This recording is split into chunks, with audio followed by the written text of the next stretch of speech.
So the other night I had the usual crew from the CCES, which is the Canadian Centre for Ethics in Sport, stop by my house unannounced at about 8 p.m.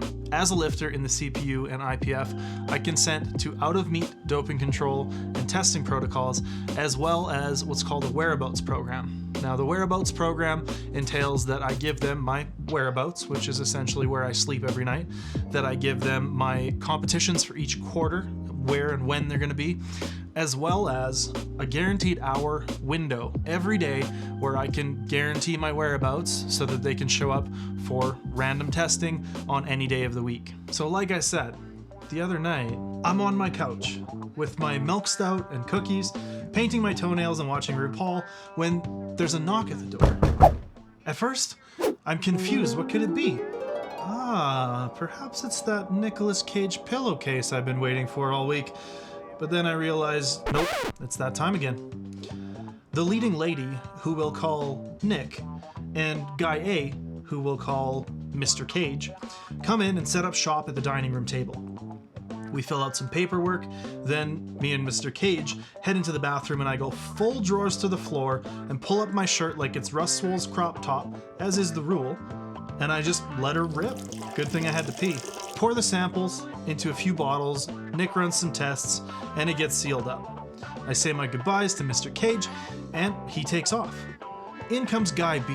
We'll call him Johnny Blaze. Now, Johnny Blaze slaps my arm a few times like it owes him money, and jabs a needle in it to take a blood sample.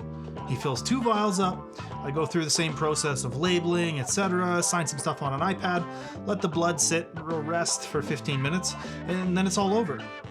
And I'm once again alone with my thoughts and my beer, just missing a pint of blood. Now, some people might look at this whole process and see it as an anti-patriotic infringement on my liberty and freedoms, and an attempt of the CPU and the IPF to mind control their athletes. And I think that's a little bit of an overstatement. What it is it's an attempt by those who govern our sport to do the very best they can to ensure that as few athletes as possible are able to cheat by doping. Now, I think it's also really worth mentioning that just because you sign up for an IPF affiliated federation's membership card doesn't mean somebody's going to come knocking at your door and demanding you pee in a cup. This really only happens for a certain top percentile in the sport who are competitive either internationally or nationally, depending on the national federation. There are also a few tiers of monitoring.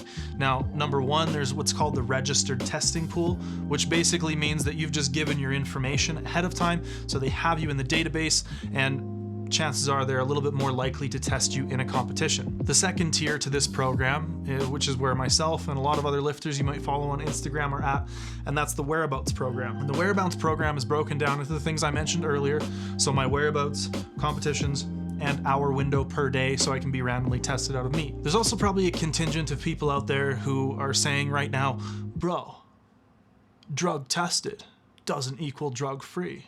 Think about it. Do your own research. And cool, you're, I guess, technically right. People do cheat, and people get caught. And I imagine some people don't get caught.